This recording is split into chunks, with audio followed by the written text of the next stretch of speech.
গুরু জয় মা। শ্রী ঠাকুর গুরু মহারাজের রাতুল চরণে অনন্ত কোটি প্রণাম জানিয়ে আজকের এই ভিডিওটি শুরু করতে চলেছি। আজ হচ্ছে 17ই আগস্ট। তো আজ শনিবার বাংলার প্রতিটি ঘরে ঘরে পূজিত হচ্ছেন মা মনসা দেবী। প্রতি বছর শ্রাবণ সংক্রান্তিতে অর্থাৎ শ্রাবণ মাসের শেষের দিনে মা মনসা করার পুজো প্রচলিত আছে। এই দিন সূর্য কর্কট রাশি ত্যাগ করে সিংহ রাশিতে প্রবেশ করছে। তো মা মনসা পুজোর প্রচলন সম্পর্কে বিভিন্ন কাহিনী প্রচলিত আছে। তো আজকে সেই সকল ভিডিও আমরা এই ভিডিওতে জানতে থাকব। আর সেই সঙ্গে সঙ্গে আমরা জানতে থাকব যে মা মনসা দেবীর ব্রতকথা। তা আপনারা অবশ্যই আজকের দিনে মা মনসা দেবীর ব্রতকথা শ্রবণ করবেন। শ্রাবণ শেষ হয়ে শুরু হচ্ছে ভাদ্র মাস, আর বাংলার প্রতিটি ঘরে ঘরে সেই সঙ্গে পালিত হয় মা মনসা দেবী। অনেকের মতে সাপের কামড় থেকে রক্ষা পেতে মাটির সরায় দুধ কলা দিয়ে মা মনসা দেবীর পুজো করেন অনেকে। সারাদিন উপোস করে পুজো শেষে সাবু দুধ কলা দিয়ে মা মনসার পুজো করে তবে উপবাস ভাঙেন প্রত্যেকটি মহিলারা। সমাজে এই পুজোর প্রচলিত হওয়ার জন্য রয়েছে বিভিন্ন পুরাণ কাহিনী। পুরাণ অনুসারে মা মনসা হচ্ছেন শিবের কন্যা এবং জগৎকারুর পত্নী।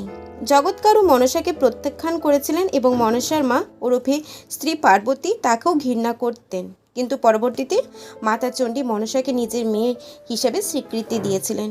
কোনো কোনো ধর্মগ্রন্থে আছে শিব নয়, ঋষি কশ্যপই হলেন মা মনসার পিতা। মনসাকে ভক্তবৎসল বলে বর্ণনা করা হলো। যিনি তার পুজো করতে অস্বীকার করেন তার প্রতি তিনি নির্দয়ী থেকে যান। তো মনসার উৎপত্তি বিষয়ে নানা কাহিনী শোনা যায়। সর্পদংশন হাত থেকে মানুষের পরিত্রাণের জন্য প্রজাপতি ব্রহ্মা কশ্যপ মুনিকে একটি মন্ত্র বা বিদ্যা বিশেষ আবিষ্কার করা আদেশ দেন। ব্রহ্মার আদেশ পেয়ে কশ্যপ যখন মনে মনে এই বিষয়ে চিন্তা করছিলেন, তখন তার মনন ক্রিয়া থেকে আবির্ভূত এক স্বর্ণবর্ণা দেবী। যেহেতু তিনি মানুষ জাত, মন থেকে ওনার উৎপত্তি, তাই ওনার আরেক নাম হচ্ছে মনসা। এই দেবী কামরূপ অর্থাৎ ইচ্ছা অনুযায়ী তিনি রূপ পরিবর্তন করতেও পারেন।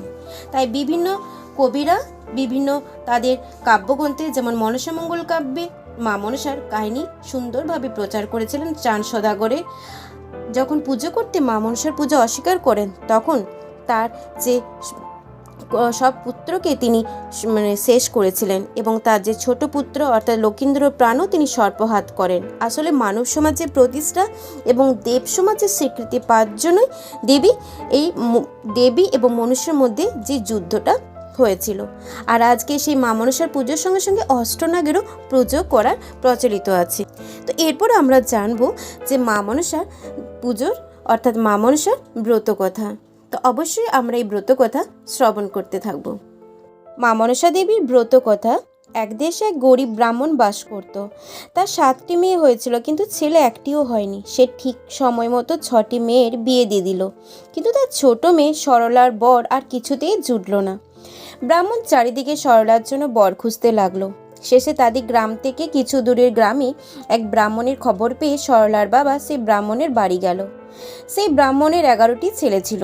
সে 10টি ছেলের বিয়ে খুব বড়লোকের বাড়িতে দিয়ে 10টি বউ এনেছিল, কিন্তু বড়লোকের মেয়েরা শ্বশুরকে মোটেই যত্ন করতো না। সেই জন্য সে তার ছোট ছেলের বিয়ে দিয়ে একটি গরিবের মেয়ে আনার জন্য খোঁজাখুঁজি করছিল।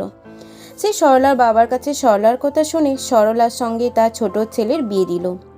সরলা শ্বশুরবাড়িতে এলো, কিন্তু শাশুড়ি আর জায়রা তাকে দেখে ঘেন্না করতে লাগলো।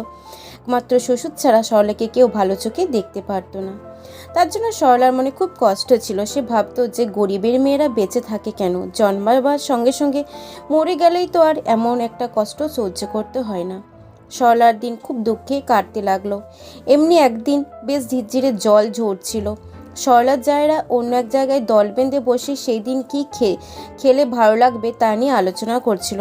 কেউ পোলাওয়ের কথা বলল, কেউ বলল ভুড়ি খিচুড়ি, আবার কেউ বলল যে এটা তেলে ভাজা খাবারই দিন। এমন সময় সরলা সেদিন আসতেই অন্য বউয়েরা তাকে বলল, আচ্ছা ছোট্ট বউ, আজকের দিনে কি খেতে ভালো লাগে বলো তো? সরলা তো ছিল গরিবের মেয়ে, সে তার পছন্দ মতো বলল মাছের টক আর পান্তা ভাত। অন্য বউয়েরা হো হো করে হেসে উঠে তাকে খুব ঠাট্টা করতে লাগলো।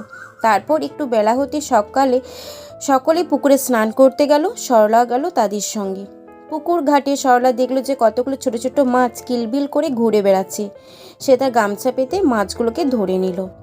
তাই দেখে তার জায়েরা আবার খুব ঠাট্টা করে বলে, ওই দেখো ছোট বউ, মাছের টকের ব্যবস্থা করে ফেলেছে, আর পান্তা ভাতও ঘরে আছে। ওর আর কোনো ভাবনাই রইল না। পুকুর ঘাট থেকে এসে সরলা একটা ছোট্ট হাঁড়ির মধ্যে মাছগুলোকে জিয়ে রাখলো, কিন্তু কিছুক্ষণ পরে দেখলো সেগুলো মাছ নয়, সব সাপের বাচ্চা। সরলা কাউকে কিছু না বলে সাপের বাচ্চাগুলোকে দুধ কলা দিয়ে পুষতে লাগলো। সাপগুলো ছিল মা মনসার ছেলে। তার একটু বড় হতে মা মনসার কাছে স্বর্গে চলে গেল। তারা তাদের মাকে সরলার দুর্দশার কথা সব জানালো।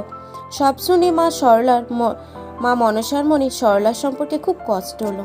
তিনি এক বুড়ি ব্রাহ্মণীর ভেষ ধরে সরলাদের বাড়িতে এসে নিজেকে তার মাসি বলে পরিচয় দিয়ে সরলাকে দিন কয়েকের জন্য নিয়ে যেতে চাইলেন। শ্বশুরবাড়ির লোকেরা কোনো আপত্তি না করে সরলাকে সেই বুড়ি ব্রাহ্মণীর সঙ্গে পাঠিয়ে দিল। বুড়ি ব্রাহ্মণী তখন সরলাকে নিয়ে এক নির্জন বনের মধ্যে গিয়ে উপস্থিত হলেন। তিনি সরলাকে বললেন, মা তুমি চোখ বুজে থাকো, আমি না বললে চোখ খুলো না। সরলা তার কথা মতো চোখ বুজে রইল। এমন সময় স্বর্গ থেকে এক পুষ্পক রথ মা মনসা সরলাকে সঙ্গে নিয়ে সেই রথে উঠলেন। অল্পক্ষণের মধ্যে সেই রথ স্বর্গে মা মনসা প্রাসাদে পৌঁছালো। সরলা সেখানে গিয়ে দেখলো চারিদিকে সাপ কিলবিল করছে, ছোটাছুটি করছে, কিন্তু কেউ তাকে কামড়াচ্ছে না। মনসা দেবী তখন সরলাকে বলেন, মা সরলা, আমি তোমার মাসি নয়, আমি হচ্ছি মা মনসা দেবী। তোমার দুঃখ দেখে তোমাকে এখানে এনেছি, তুমি এখানেই থাকো। আজ থেকে আমার পুজোর জোগাড় করো, আর তোমার এই যে ছোট ছোট ভাইদের, আমার ছেলেদের এক বাটি করে দুধ গরম করে খেতে দিও।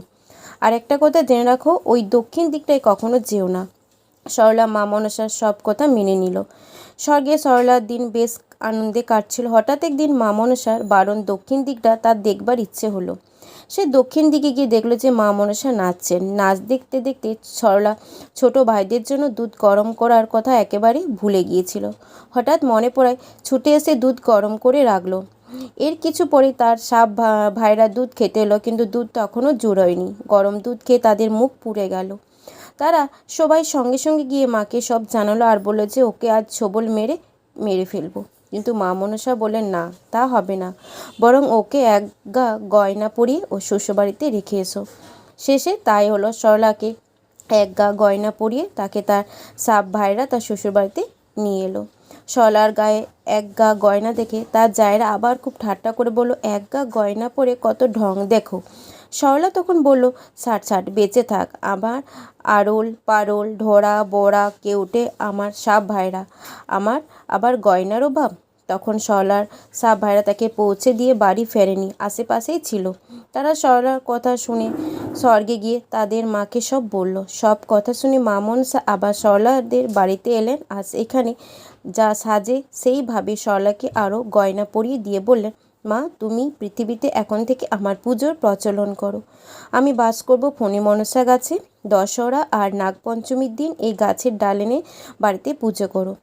প্রত্যেক বছর ভাদ্র মাসের শনি মঙ্গলবারে আমার পুজো করে পান্তা ভাত ভোগ দিও, তাহলে কখনো সাপের ভয় থাকবে না। এই কথা বললে মা মনসা অদৃশ্য হলেন। সেই থেকে দেশে দেশে মা মনসা পুজোর প্রচার শুরু হয়ে গেল। ব্রতের ফল শ্রাবণ ও ভাদ্র মাসে মনসা পুজো করলে বাড়িতে কখনো সাপে কামড়ানোর কোনো ভয়ই থাকে না। এই ছিল মা মনসা দেবীর ব্রতকথা। আপনারা অবশ্যই এই ব্রতকথাটি আজকের দিনে শ্রাবণ সংক্রান্তিতে অর্থাৎ সাউডালি মা মনসার পুজোর দিনে অবশ্যই আপনারা এই ব্রতকথা শ্রবণ করবেন। সকলে ভালো থাকুন, সকলে সুস্থ থাকুন। জয় গুরু, জয় মা, জয় মা মনসা, জয়।